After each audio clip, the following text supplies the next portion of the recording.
And what's going on, Los Angeles? What is up, Trojan fans? Welcome to the Salute to Troy podcast here on the LAFB network. No coach, sorry, different intro. I always wonder, Madman, if I should replicate coach. I know you've, I think, done it once, replicating his intro that he does, but I just can never do it the same. So I'll do it on my own. But super pumped to be here with you, Madman. Been a couple weeks now. It's been a crazy 3 weeks with everything going on with not only the Fires, but then we had the Rams in the playoffs. So kind of on days that we usually record, they were playing. And I got sick, but hey, here we are. Glad to be with you. So how are you, my good friend? How is everything going over there?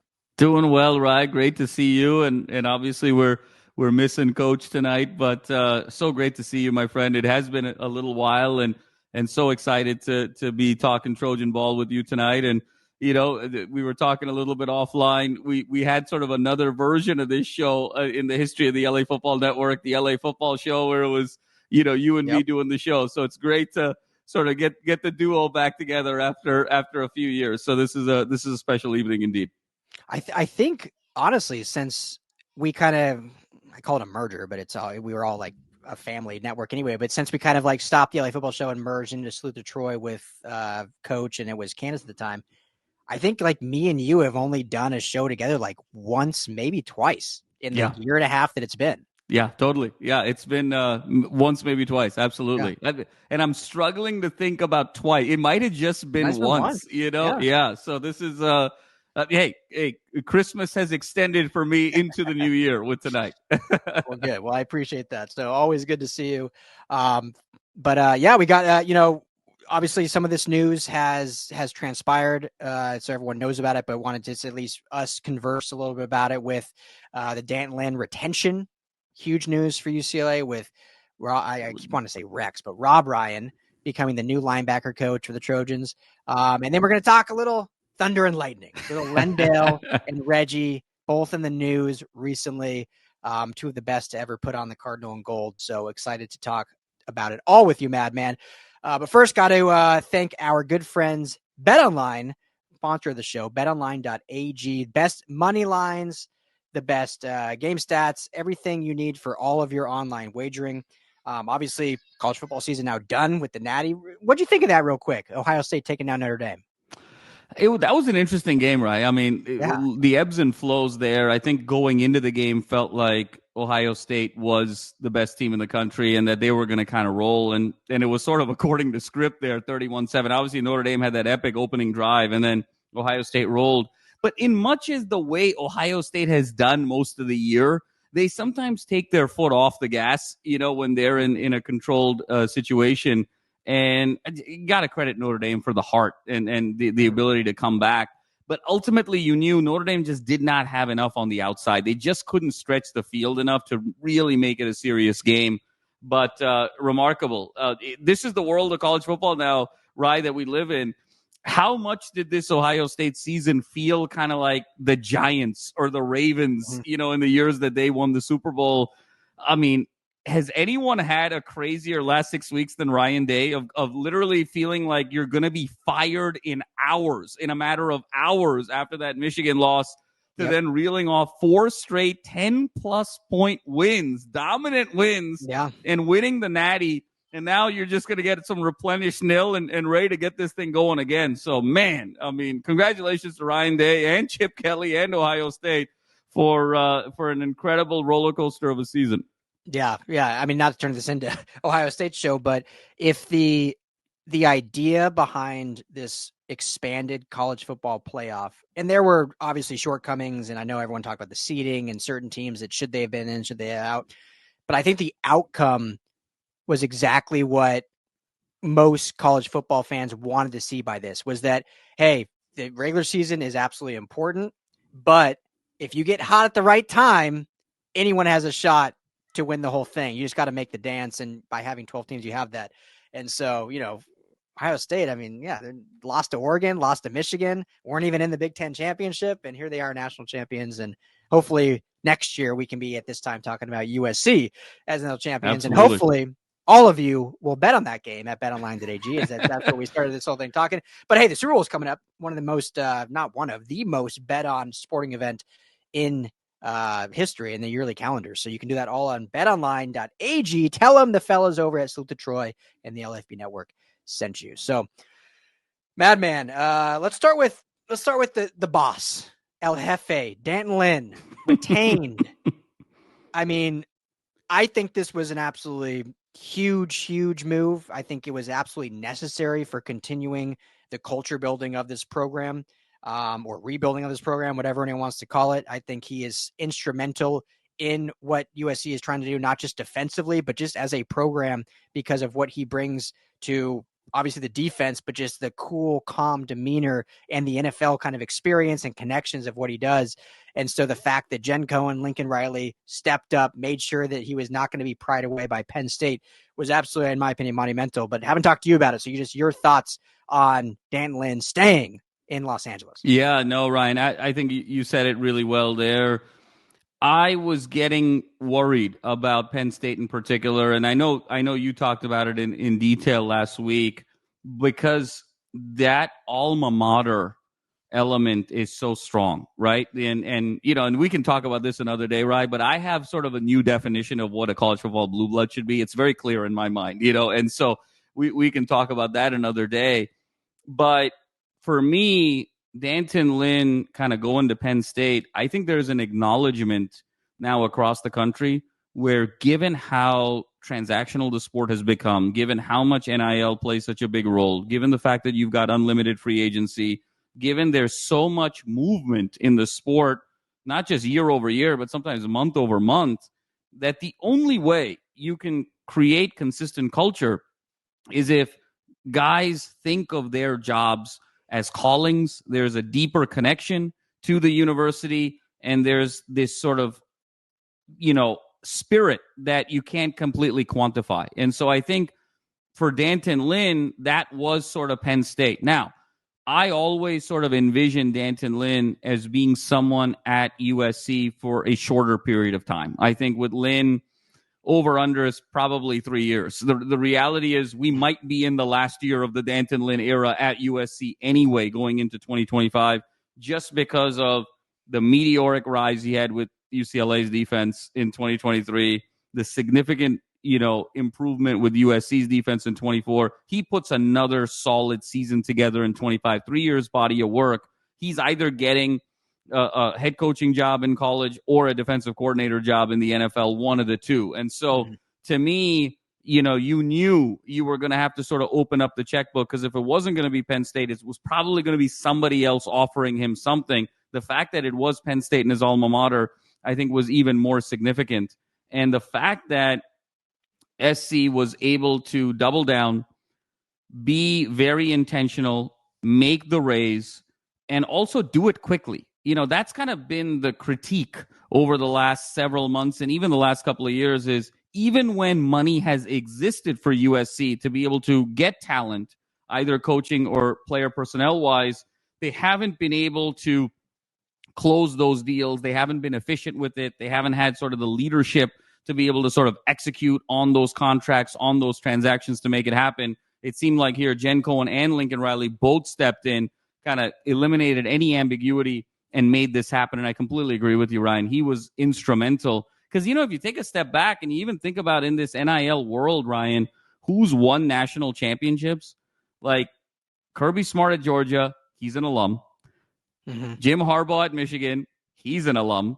Ryan Day at Ohio State, even though he wasn't an alum, he is the deep Ohio roots and sort of being blessed by Urban Meyer. So Penn State, I think, saw that and said, Danton Lynn is our guy, even if it's only for 1 year. So I think they put on the full court press. And for SC to step in there and make it happen, I think is really, really exciting. And it also shows in a make it or break it year for Lincoln Riley, Ryan, could you imagine him walking into this season without Danton Lynn? So for all of those reasons, this was a must, and really proud of how the USC brass was able to execute and make it happen. Yeah, exactly. Like, I don't think him leaving would have been catastrophic, because I think they built the staff, and we talked about this on past shows, to have kind of a not replenish, but someone else be able to take the reins if that were to happen. I think they even knew Danton Lynn was going to be a hot commodity, but it would have been pretty damn close to catastrophic. Whatever the DEFCON 5, whatever DEFCON 4, whatever the next tier is. Yeah.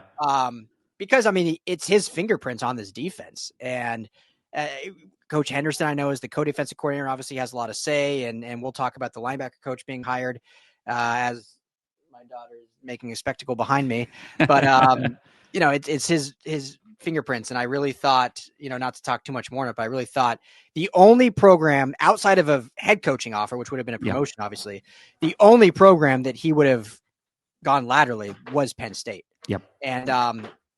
And so I really started thinking like, man, this could actually come to fruition. And then you start hearing these Penn State podcasters and writers like, oh, they're all in on Dan Lin. They're all in.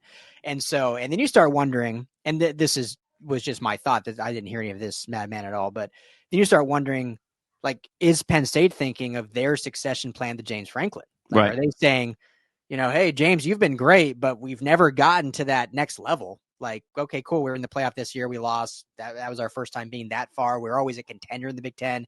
Haven't even really won the Big Ten since you've been here. Like, are they thinking, hey, if we can get Dan Lin here, maybe in 2 years he's the new head coach? Maybe that was a conversation, which obviously James Franklin was in the conversation. That would have been awkward, but maybe that was some behind the scenes talking. So that certainly would have changed things, I'm sure. But I think what was cool, Madman, was, I can't remember who posted the quote, but there was a quote where Lin basically said, obviously, I think money probably helped the contract extension, but one of the things he said is like he wanted to stay and help Lincoln Riley get this thing to where it needs to be. Yep. And I think that should really excite Trojan fans, because while he's not an alum, while he has no past ties to USC, the current iteration of the program from this entire staff seems like there's a real buy-in to what they're doing, which has always been kind of the question with this Lincoln Riley era is, where's the culture? What's kind of the future looking like? And so it starts with the staff, and the staff has to believe in where you're going. And so the fact that he said that, I think, is really telling. I don't know if you had a thought on that. No, that is really well said, Ryan. And it's so interesting about, if you recall in years past, wouldn't it have been interesting if Franklin was a little bit older? Yeah. I think there was sort of a way where you could have even kind of called him the coach in waiting. I remember this was done, Florida State, if you recall, Ryan, did this when it was Bobby Bowden to Jimbo Fisher. Yeah, and exactly. So folks have done this. I think it would have been super awkward to be able to do it, given Franklin not only is younger, but is coming off arguably the best year of his coaching career. So that was sort of a non-starter, but something like that probably would have enticed him over the edge. But the fact, you're exactly right. For a pure lateral move, this was the only job, because there's nothing like kind of coming back to your alma mater. And the fact that he had the resilience to be able to say no to his alma mater, money played a role, I'm sure. But I also believe that Penn State was going to open up the checkbook here if they could get him and say, no, I want to stick this thing out and finish the job here. I think really shows that A, there's a commitment to Lincoln Riley, and B, I think he's really excited about the players that he's going to have in 2025, because I think Lane is somebody who is a very strategic thinker. He's kind of thinking about his next moves, and I think he definitely has head coaching aspirations, and I think he recognizes that is much sooner than later. So he's going to sort of position his career in a way where he's going to be able to set himself up for that next job. And if he felt like the cupboard was bare talent-wise, and your alma mater comes calling, that's an easy sell to say, I wish I could have been here, but my alma mater, my heart is there. And, you can brand it. You can spin it where you want to sort of leave if you felt like you're not set up for success in 2025. The fact that he wants to stay and sort of finish the job also feels like not only schematically does he have the horses in the race, but talent-wise, he feels like he's got the Jimmies and the Joes. Yeah, no, that's a great point. Absolutely. Because, why stay if you don't think you can actually win where you're at? One of my favorite, there's multiple, but like some of my favorite clips of Dan Lin, because he's such a reserved, kind of cool, calm, and collected guy. But on some of those like third and fourth down stops throughout the season, and he's just like fired up, like chest bumping the guys. Like, I love that. Like, that's great to see from a coach, especially when you don't see that side of him, like at practice or obviously in media availability. So, but speaking of, so I love how, I don't know if you saw Mia like army crawling. Like, I love it. Like, I love it. She's getting, she's going through the Danton Lin regiment right now. Yeah. She's getting ready for 2025, right? But she's learning. She's like, I need to army crawl at it. She's still being very loud. I don't think she realizes that. But so speaking of like staff being bought in, and I haven't been able to confirm this, so I didn't have time to dig in, but did you see the Doug Belk rumors at all going around today? Yeah. Basically like Miami trying to pry him away or whatever, and obviously he's staying. So again, I haven't confirmed it. That was just kind of rumors floating around social media. Doesn't surprise me. I mean, Miami, I feel like has been like living on USC's campus, trying to like take everyone away. But if that is true, it's just another testament of like the staff really they believe what they're going on to, and so that'll lead us to our next hire. And I'm really excited, Madman, to hear your thoughts on this because I'll be honest, like great hire, I love it, which we'll talk about. Blew my like out of left field. I was not expecting this at all. I was really dead set, and I had no sources or talked to anyone. It was just my opinion. I was really dead set on someone on the Washington staff being the hire. Whether it was Ken Orton Jr. or Ryan Kerrigan, who's their assistant linebacker coach, or even John Pagano, who's got a history. One of those three, I was like dead set on that. So when this came out, I was like, where did that come from? But it obviously has ties with Dan Lin. And to me, it is a fantastic hire. But what's your thought on the flowing locks of Rob Ryan coming to LA? No, Ryan, I was very surprised. This had, obviously it's a different role, right? You're not talking about head coach. You're not talking about a coordinator. But for what it was, it actually felt a lot like December 2021 when it was announced that Lincoln Riley was going to be the coach. Because at that particular point in time, the headset, if you recall, Ryan, was Dan Campbell, James Franklin. There was all of these, Luke Fickell. Those were sort of the names that were going on. And then when, Lincoln Riley hit, there was this sort of sense of euphoria and also the thought that, man, SC's really thinking big. And I think this was sort of a similar situation here. And to your point, Ryan, I know you had sort of strategically broken it down so well about, hey, these are the number of NFL teams left in the playoffs. Here's who's got the time. Like it was a beautiful matrix of logic, which I certainly appreciated. And this just seemed to sort of, kind of break all paradigms. And they went to go and get Rob Ryan. I absolutely love the hire. No question about it. I think the 2 Super Bowls speak for themselves. The 2 decades plus of NFL, not just experience, but significant experience with some of the biggest brands in the entire sport on the biggest stages with some of the greatest players of the 21st century have all been sort of coached by Rob Ryan over these various stops. But to me, Ryan, this hire is inextricably linked to D'Anton Lynn. This felt to me like this was the succession plan for defensive coordinator of USC next year. I think that the experience with D'Anton Lynn and Penn State, I think the outcome of that experience was, whoa, this was really close. Like we got him back, but it was close. And the fact where this is going, I think the reality is setting in that D'Anton Lynn is kind of becoming too big a superstar to expect him to sort of just come back in the same role in 2026 if he has the same year. Let's get this succession plan going. And as much as we love Eric Henderson, I don't know if Eric Henderson experientially has the chops just yet to be a defensive coordinator. I think he's great as a position coach, incredible recruiter, but Henderson feels almost like this generation's Coach O, of what Coach O kind of represented for Pete as almost sort of the brand ambassador. I think in this particular case, Rob Ryan now becomes almost the succession plan for defensive coordinator for 2 scenarios. Look, I think the positive scenario, but also for the negative scenario, Ryan. I think the positive scenario is USC bounces back, has a really great year, whatever that means record-wise. There's clearly sort of a demonstrated improved product defensively. D'Anton Lynn now gets his next job. Rob Ryan slides in as defensive coordinator. You don't feel like you miss a beat because you have the continuity, but also potentially in the negative scenario. And I know we don't want to go there because we're still very focused on the positivity of the offseason, but you have to do some downside protection in terms of planning. What happens if 2025 doesn't go USC's way?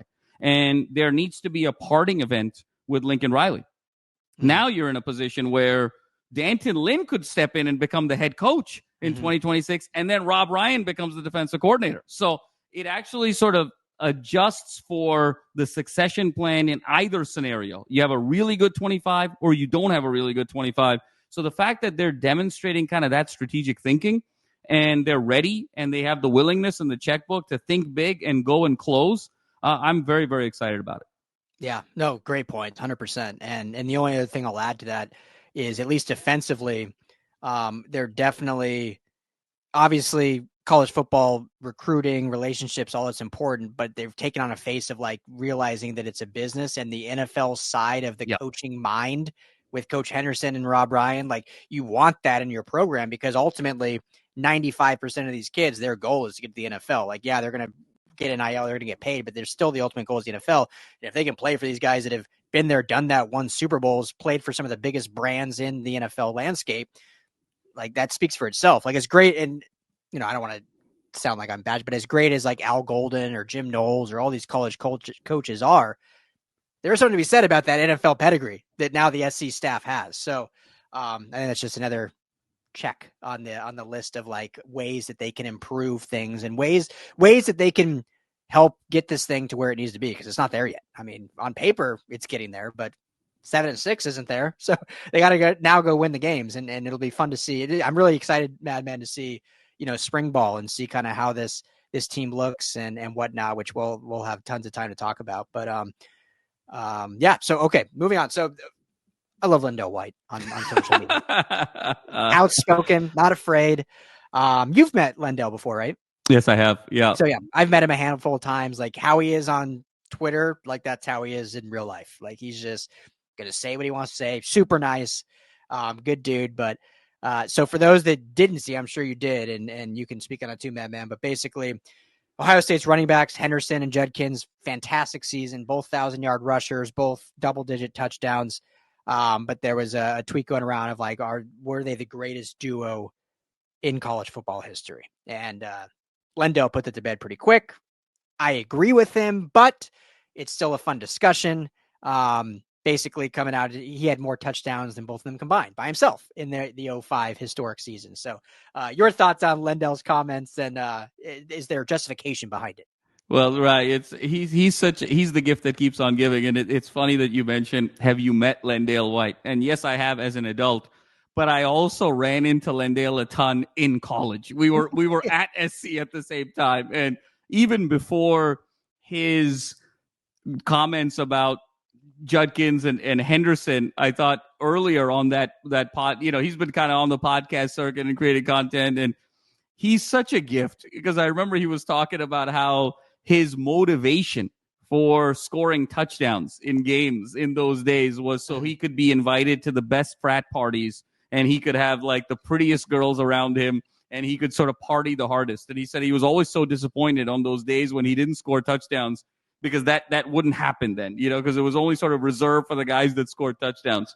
And, that's just LenDale at his best. Look, Reggie Bush and LenDale White was the greatest running back duo in the history of college football. Full stop, end of sentence. When you talk about not just the dynamism of the two, we can talk about it statistically. They both combined for over 3,000 yards and over 40 touchdowns in 2005 alone.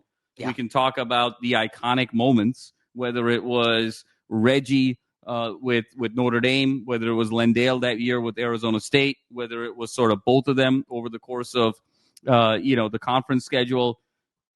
LenDale White was maybe the most underrated player in the history of college football, because any other running back that he's running beside, with the exception of Reggie Bush, LenDale White probably wins the Heisman Trophy that year. He was that dominant a runner. And when you think about two running backs going for over 3,000 yards, Ryan, you understand how good each guy has to be, where LenDale was at 1340 that year, Reggie was 1740 that year. If you have a true kind of feature back set, either one of those guys easily crosses 2,000, and your second back has got 600 or 700 yards. You're talking about a guy at 2,300 yards. LenDale White and Reggie Bush were so good that it would be the equivalent of what Ashton Genty did this season against a Power 4 schedule. That's how good each guy was individually.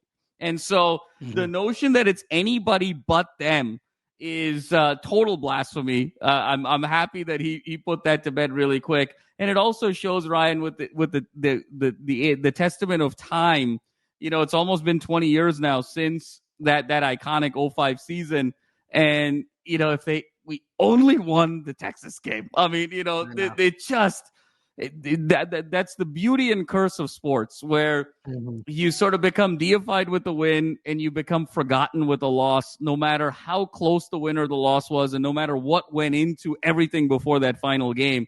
So I find it so interesting that the recency bias, especially with the kids today, and we're all so quick to rush the immediacy of what we've just seen is the greatest thing, and we sort of forget the history, particularly with those teams that maybe didn't close the deal that should have. That was one of the 3 or 4 greatest teams in the history of college football, and those two guys were the greatest running back duo in the history of college football.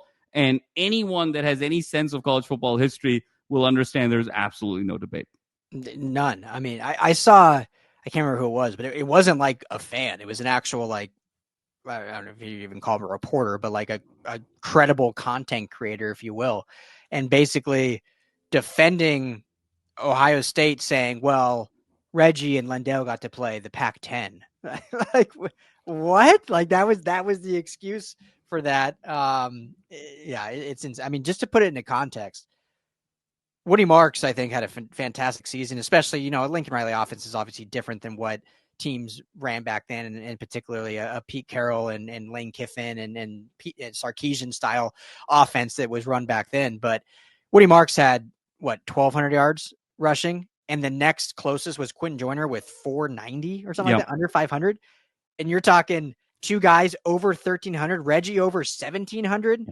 And it wasn't like Reggie had 500 carries. He had 200 carries. Yeah, it was exactly 200. He had his yards per carry, his Heisman year was 8.7. Yeah. So when you're getting 9 yards a pop for a whole season, and then you talk about LenDale being the maniac that he was in between the tackles. Yeah. And oh, by the way, Leinart threw north of 3,000 yards, 30 touchdowns. Jarrett had over 1,000 yards receiving, and Steve Smith that year almost got to 1,000 yards receiving. And so that was the first team just about to have a 3,000-yard passer, 2 1,000-yard rushers, and 2 1,000-yard receivers. That's how dominant that team was. Truly one of the great teams in the history of college football.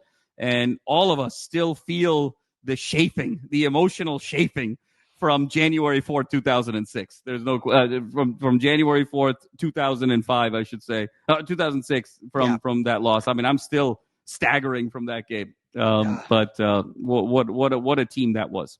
Yeah, I mean, it kind of I'm sure. I wonder. It'd be a funny, whatever. Like, it wouldn't be a full documentary, I guess, but just like a 1 hour sit down. If you get the 05 USC Trojans sit down with the 07 Patriots, that were the two like best teams really ever, but both lost the pinnacle, lost the championship game to, in my opinion, lesser opponents. That would be an interesting conversation with, Brady and Leinart and both lost Ryan in the final minute on fluke plays too, almost. Absolutely. The helmet catch with Kyrie and the totally. Knee down with Vince Young. Like the knee down, man. That was the one there. The knee down, and then obviously the 4th and 2 with LenDale. But the parallels there are staggering. And to me, the 3 great teams in the history of college football, that's where it's always very interesting because, and I know Matt Leinart had a sort of a comparison earlier. It was 01 Miami, 04 USC, and then 2019 LSU. I sort of agree with the 3 logos there, no question about it. But the reality is, Ryan, the 05 team was better than the 04 team. Yep. But we have to say the 04 team because the 04 team finished the job. That's exactly. the irony of this whole situation. Because if you look back at the 04 team was tested in some games. I mean, there was, Virginia Tech was sort of shaky for a little bit. There was a Stanford game there that was a little shaky. The Cal game that everyone remembers. I mean, Rodgers had 4 shots in the red zone, and they could have won that game. Even the UCLA game that year, everyone forgets. That was 29-24. UCLA had the ball with a chance to win it at the end. So there were moments that it was really, really close. But the 05 team, outside of the Bush push, it was obliteration all the way until that Texas game. So the actual comparison should be 01 Miami, 05 USC, and 2019 LSU. And frankly, the parallels with Miami and USC are so significant because I think Miami would feel the same way about their 02 team versus their 01 team sometimes potentially because they lost that heartbreaker to Ohio State where they had 34 straight as well, and USC had 34 straight. The parallels between 2000 to 2002 Miami and 2003, 2005 SC is sort of staggering. But I think it's those two teams and that Burrow 19 LSU team, to me, are the three greatest teams that I've seen in the last 30 years. Yeah. So that must be why Miami is pitching a 10 on USC's campus. That must be the parallels, I guess. They got the cup phones. They're trying to, the treehouse cup phones. The treehouse cup phones trying to, get on campus or whatnot. So, yeah, I mean, the duo of Reggie and LenDale is incredible.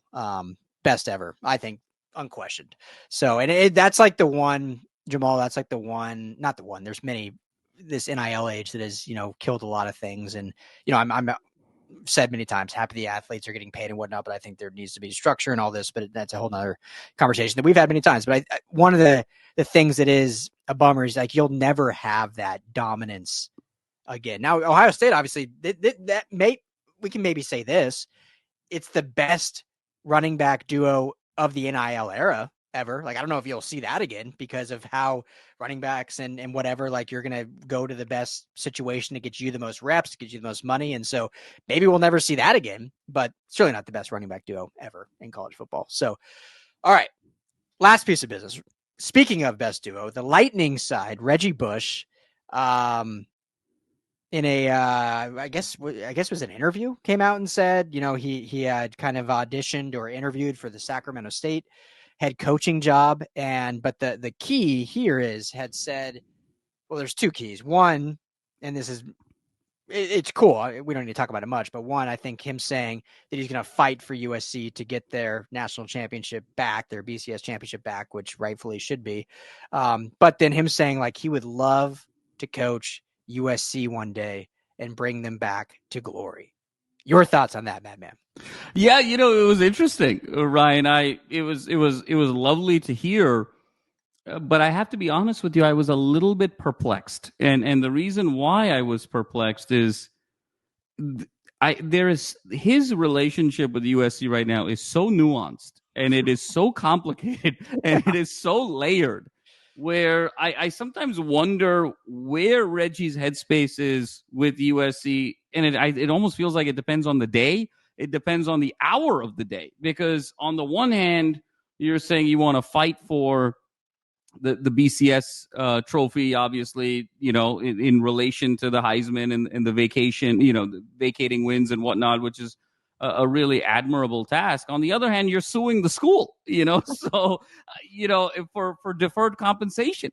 And then on top of that, you said, well, I only want to come back and sort of be the head coach at USC. So it is just I was perplexed. It's a little bizarre. It's almost like, you're sort of, and I haven't experienced this firsthand, so I'm just sort of projecting, but it's almost like you're in like divorce court with lawyers and you're like telling your spouse who you're about to divorce, and you're like fighting tooth and nail over every term and condition over who gets what. And then, but like across the table, you're like, but I love you. You are my first love and I'll do anything for you. But then you're fighting tooth and nail over like who gets what in divorce court. So that's kind of how it feels with Reggie right now. I just don't know where his headspace is with regards to USC. A very, very complicated relationship. And truth be told, even LenDale, for as transparent as he is, he's been so very critical of Pete over the years as well. So I was perplexed by that.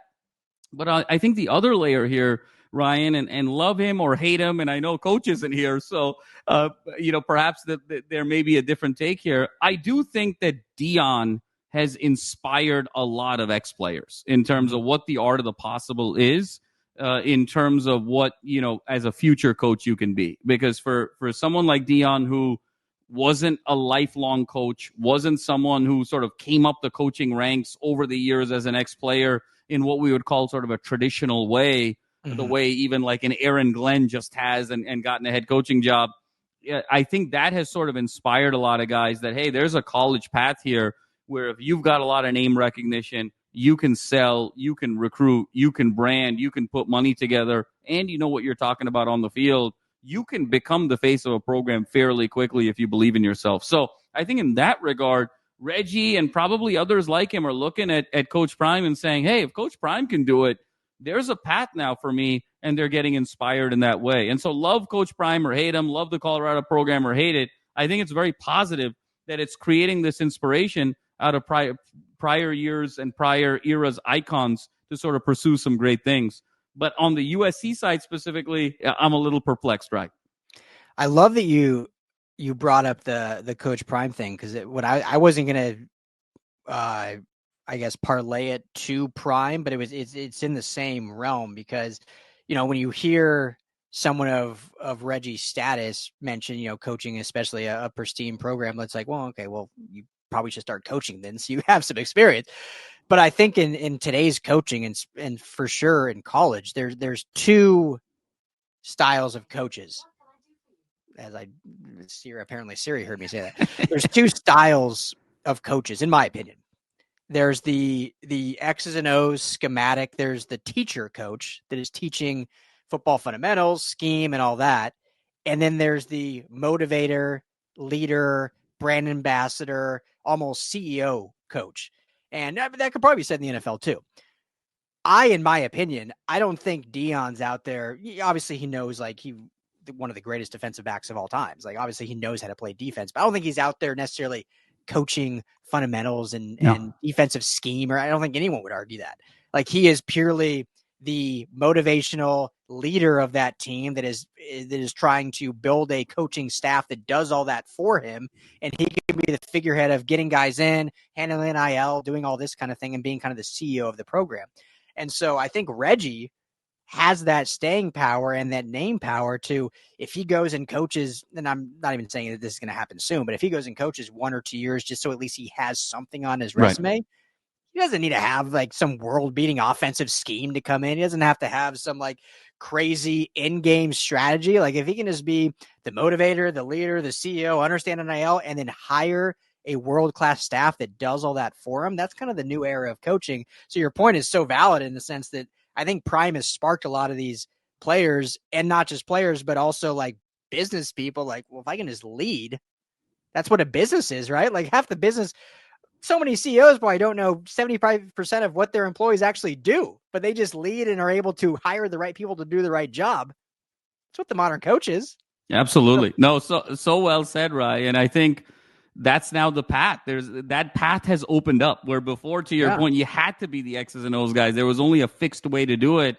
And now Prime has sort of opened this path up. Now, to Reggie's point, he just needs to kind of find his Jackson State, right? And he needs to kind of just get a couple of years and open that door before it sort of leads him. But if he's serious about it, I think it's something that's very attainable. So it'll be fascinating to see whether he's thinking about this seriously, A, and B, if it is serious, what's kind of the timeline? Is he just sort of enjoying being Reggie and enjoying being retired for the foreseeable future? Or is this something in the next year, 2 years, 3 years that he really wants to get into and embark as the next chapter of his career? And Ryan, while you were talking, I couldn't help but think of this. This is also where timing is so important, where you could be sort of the right coach at the right time, or, sort of in so many different ways, because USC had their own Coach Prime. It was Coach O. Coach O was the Coach Prime of sort of the pre-NIL era for USC. And the argument always in that year where he took over for Sark on an interim basis was, look, he's the brand ambassador. He's the recruiter. He'll be the outward-facing guy to get everyone excited, the donors excited, the fans, the alums. And all you need to do is hire 2 very strong schematic coordinators underneath him on the offensive and defensive sides, and you're ready to rock and roll. And at that time, Pat Hayden just didn't have the vision, didn't see it in that particular way. But now it's so ironic, isn't it, that model is now a very viable model, particularly in this day and age. Yeah, no, 100%. And yeah, if he wants to follow the Deion model, it might help having 3 sons that play well, and also getting a Travis Hunter to go to Jackson State too. That would help you, get a little forward a little quicker as well. But a little bit, just a little bit. But we'll see. I mean, do you think, and then we'll wrap up, like, could you see Reggie at some point let's just hypotheticals. We'll just say, hey, this season goes great. Lincoln Riley is now seen as like, okay, he's like, things are good. Lincoln Riley's the coach. Like, could you see a path where he comes on as like a Taylor Mays, like, analyst and an assistant? Or do you think he's more of he's going to start at a small school as a head coach, then go to another school, and then 10 years from now come to SC kind of thing? That's a really good question, Rai. Where I am sort of wondering a little bit with Reggie is sometimes the aura of what somebody has done is different than who they actually are. And when we actually think of Reggie Bush, we think of this superhero, larger than life, arguably the greatest player in the history of college football, dynamic, creative, unconventional, just jaw dropping, and all of those things on the field. But the reality is, we just sort of automatically assume that that's his personality off the field. Mm-hmm. And Reggie's actually a very shy guy. He's actually very shy. He's reserved. He's not prime. No. So that's what's interesting, is that we think of prime and we think of Reggie as these similar entities because of Reggie's style. Like Prime and Reggie were very similar stylistically on the field. In the case of Prime, that style of on the field translated to his personality. But in the case of Reggie, it actually did not, because he's actually a much more reserved guy. So to me, part of the decision of that path is, how do you sort of find that voice? And how do you sort of find the ability to brand? I think Reggie, in so many ways, and rightfully so, has been so used to just being able to say, I'm Reggie Bush. And that has sort of opened up a lot of doors. But he's going to have to do more than that to sort of attract the modern player. Like, obviously, that's going to get him in any door. But then he's still going to have to sort of close those deals. And perhaps being at USC and sort of, I think, taking more of a tailor-made path will allow him the space and the flexibility and the level of respect to sort of find that voice and then go from there, versus dropping into sort of an external program where they almost expect you, where your style of play on the field is going to translate exactly to your personality off the field. So I think there's a nuance there with Reggie that isn't the case with Prime. Yeah, no, I totally agree. And I don't want this to come out like I'm bashing Prime, because I actually do root for him. I'm from Colorado. I hope the success, but his path is so interesting because he first year coaching was a high school that he founded or funded. Yep. That his sons went to, and then that failed. Then he followed his sons to Jackson State, was able to get Travis Hunter, arguably the number one recruit at the time in the entire nation, go to Jackson State with him, coached there one season, and then had that entire surplus of his sons and Hunter follow him to Colorado. And so someone like Reggie Bush has the name recognition, but to me, he needs to have that on-field experience of having the USC brand behind him in terms of actual coaching, because he's not bringing sons or other people with him that he just kind of, again, I'm not taking anything away from Prime, but it's a different scenario than basically any other athlete turned coach has ever had, ever. I think. I mean, it's ever. And if he were to go, Madman, to the NFL, which I think now it seems like that has like calmed, but if he were to go to NFL, it would be the most interesting path ever to an NFL coach to basically, and I don't say this in a bad way, but to essentially use your sons as stepping stones at multiple stops to get to the pinnacle. No, I mean, you said it best. It is completely, I mean, it's unparalleled, in terms of how he was able to do that. And I think credit to Coach Prime and his sons, because Shedeur was the highest rated NIL athlete in all of college sports this year. And so it's been mutually beneficial for both of them. I think Shedeur is going to go number one, right? We'll see how it all shakes out. I have a feeling he's going to be the number one pick in the draft. And have we seen a more meteoric rise? Like, let's say, just for the sake of argument that he got an NFL job. I know it's cool. He'll probably come back to Colorado. We'll see how it all shakes out.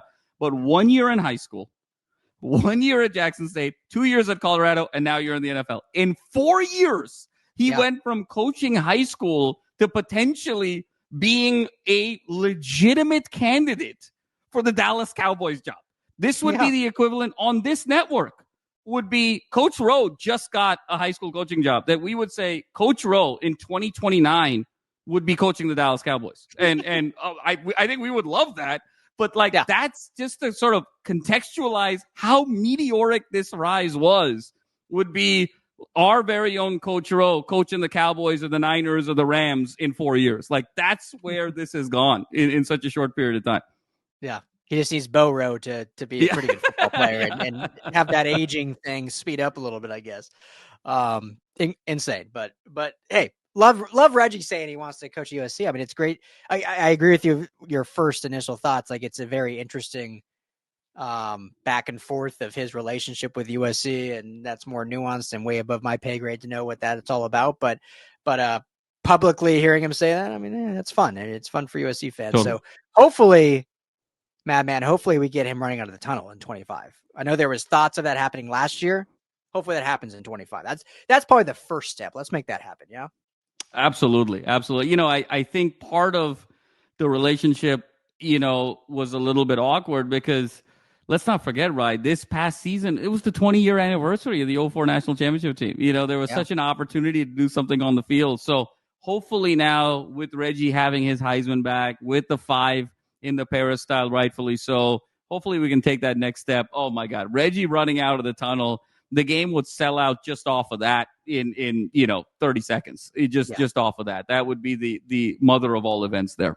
100%. So that'd be great. Well, hey, this is great. Anything else before we sign off? Anything else you want to add?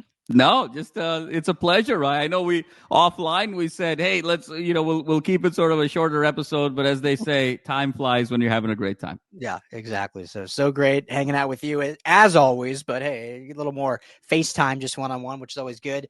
Coach will be back obviously very soon. Hopefully next week. He, as I've said a few times now, he's just busy coaching. So it's not like anything bad. He's just coaching. He's getting his Coach Prime path going, man. That's what's happening, That's right. From Jordan High to USC, Coach Rowe is getting there. So, but thank you all for hanging out with us. Got to mention new sponsor. I meant to do this earlier, man. Of course, I forgot. New sponsor, Underdog Fantasy. For those of you that do not have the app downloaded, one of the best fantasy games and pick'ems out there. If you sign up with the promo code LAFB, so go to underdogfantasy.com, or you can download the Underdog Fantasy app in the App Store or Google Play. Use the promo code LAFB. You get a 1,000 bonus cash, 1,000 bonus cash, and a free pick. And so, that's a great offer there, especially with these NFC and AFC championship games coming up and the Super Bowl coming up. So underdogfantasy.com, Underdog Fantasy app, promo code LAFB, or if you're on YouTube, I'll have a link in the description down below. You can click on to get that offer there. So thank you all for hanging out with us. This is the Salute to Troy podcast here on the LAFB network. For the Madman, I am Ryan. Everyone have a blessed weekend, and we'll be back with you next week.